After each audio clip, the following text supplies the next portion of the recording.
interrogation room. A metal table sits in the middle, two chairs facing each other.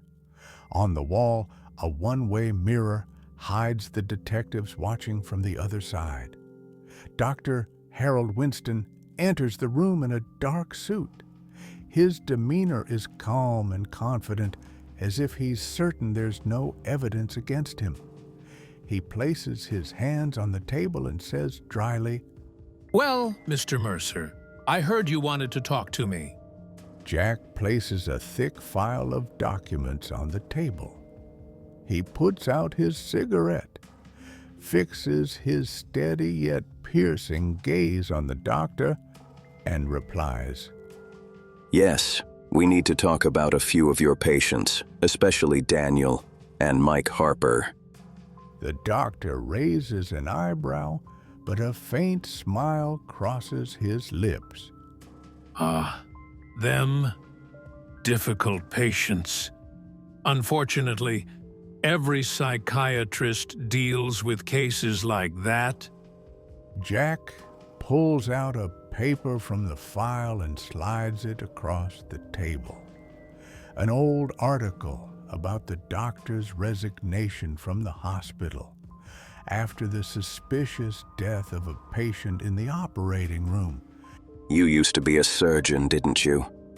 The doctor hesitates for a moment, clasping his hands together on the table. Once? Yes. But I haven't practiced surgery for years. That case was closed. There's nothing more to say.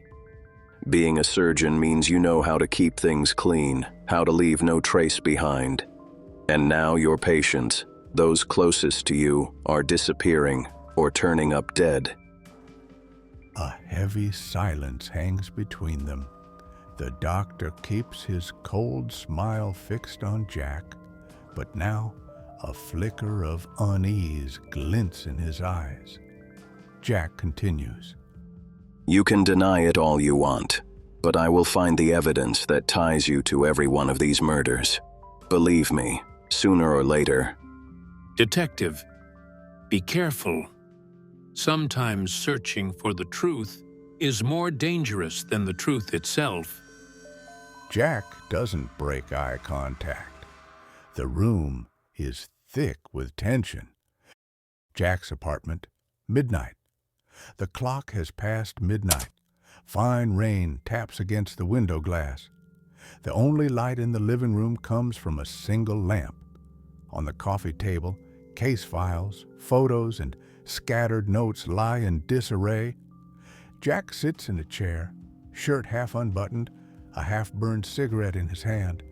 Smoke curls into the air. His eyes are fixed on two photographs. Mike Harper, a man with weary eyes and a troubled past. Dr. Harold Winston, wearing a cold smile and a pristine white coat. Jack mutters under his breath, "Mike, everything points to you. You've got motive, you are close to the victims, you even admitted meeting Daniel often. All the signs lead back to you." He stubs out the cigarette in the ashtray, pressing his hand against his temple. Then his gaze shifts to the doctor's photo. "But you're too clean, too perfect. No trace, no mistakes. Everything looks pre-planned." That sounds more like a killer than Mike. Jack rises to his feet, pacing the room as his thoughts spill out aloud. Mike's nervous, scared. From day one, he's been shouting he's innocent. But the doctor, calm, confident, even under pressure. Which one looks more like a murderer? A moment of silence. The rain intensifies. Jack walks to the window, staring into the dark street below. He whispers softly, "If Mike's innocent, then I'm hunting a monster in a white coat." Police Department / Jack's office / early morning. The gray light of dawn filters through the half-open window. Jack sits at his desk, a half-finished cup of coffee beside him. The murder file lies open in front of him. He flips through the pages again, eyes fixed on the autopsy report. In a tired but steady voice, he mutters, "That tooth, it was never found. From the very first day, I thought Mike had hidden it. But what if it wasn't him?" Jack pushes his chair back, stands, and begins pacing across the room, hands clasped behind his back. The doctor, a surgeon. He'd know exactly how to take something cleanly from the body. If that tooth is with him, maybe he still keeps it somewhere among his things in his office. He sits again, grabs a pen, and writes in his notebook, "I have to search the doctor's office, whatever it takes." For a moment, Jack stares at the photo of the doctor on his desk. The man's cold, confident smile presses down on him from the paper. Under his breath, he whispers, "If he's got that tooth, no denial can save him." Jack gathers his notes and files, slips into his coat, and strides out of the office. Dr. Winston's office, midnight. The heavy silence of the night is broken only by the sound of rain and the wind outside. The office lights are off. Jack carefully unlocks the door and steps inside. His small flashlight casts a thin beam across the room. Shelves stacked with medical books, an orderly desk, and the sharp scent of alcohol and medicine fill the space.